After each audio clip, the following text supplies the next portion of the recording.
Hello everyone, my name is Matt Harris. This video will cover the solution of problem 2.15 in the Principles of Polymer Systems 5th edition course.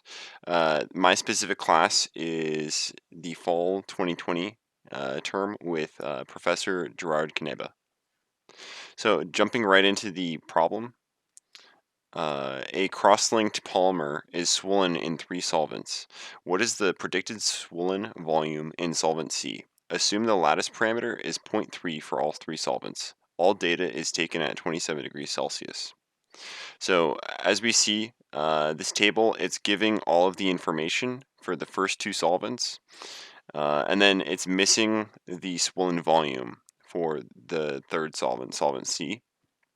Another thing that's worth mentioning is the original volume of the polymers are all 1 centimeter cubed.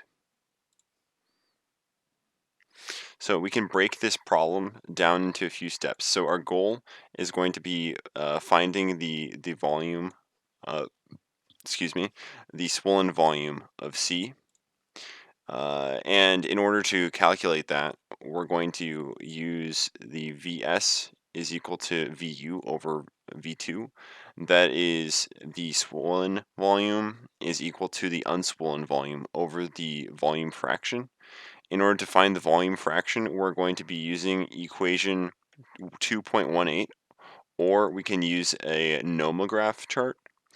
And in order to get the variables we need to plug in to solve for V2, we're going to be back calculating using the properties of polymers A and B. So we're going to start with finding the properties of the polymer in solvents A and B. To our left, we have a list of different variables that we'll need. Starting with the interaction parameter, solubility parameter, lattice parameter, molar volume, temperature, and ideal gas constant.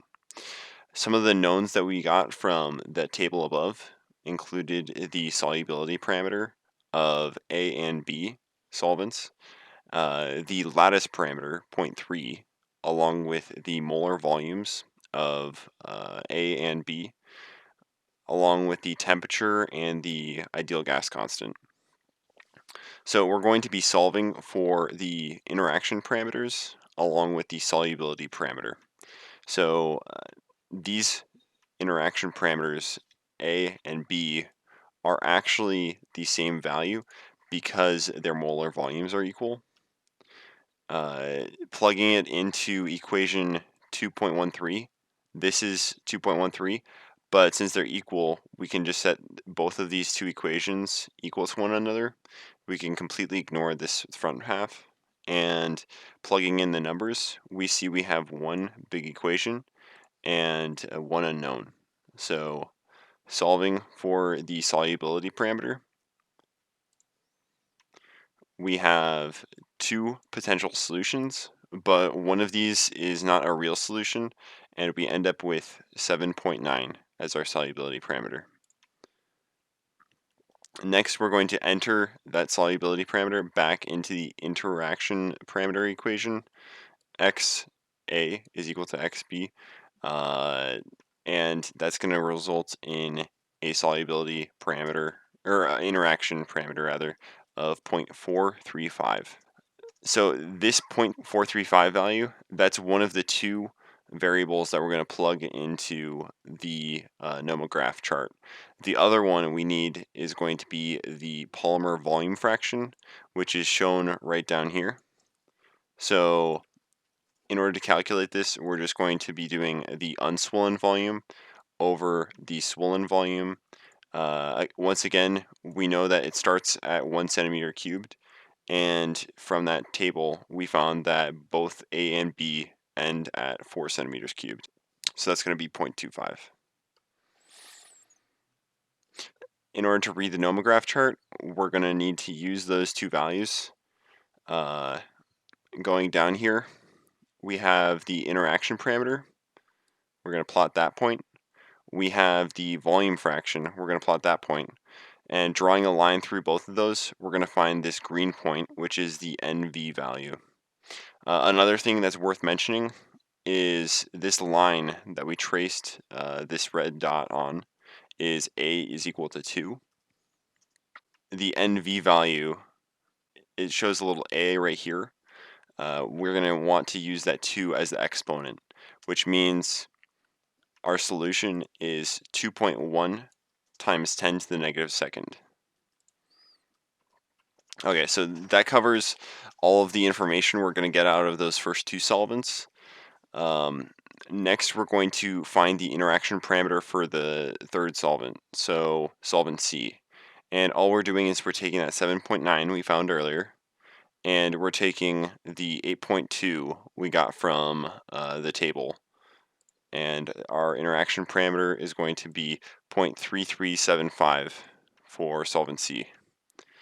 The last thing that we're going to do is find the difference in molar volume, or rather account for that difference for the NV value. So right here we have the volume of C over the volume of A or B, and that's going to be 250 over 100, and that's molar volume. So we're going to multiply that by that 2.1 that we got over here, and that's going to give us a new NV value. So once again, these two properties combined, we're going to plug them into another nomograph chart. Another way I did this problem is I wanted to use equation 2.18 in case you wanted a more exact solution. So how that works is we're going to plug in those variables that we know, and then that's going to give us this equation below, which results in a volume fraction of 0.3045. So that's a more exact way of solving this. Going the nomograph way, we're going to plot either side, and then we're going to select once again that V, the volume fraction. And that's just a little less accurate. I got 0.3 from this, whereas I got a few more decimal places on the one above. And finally, we're going to plug that volume fraction back into this equation we started with. So we have the unswollen volume, we have the swollen volume, and we have the volume fraction. So since we're solving for the swollen volume, we're just going to do a little algebra. 1 centimeter cubed over 0.3, which is going to result in 3.33 centimeters cubed. That's about it for this problem. Thank you for watching. Bye.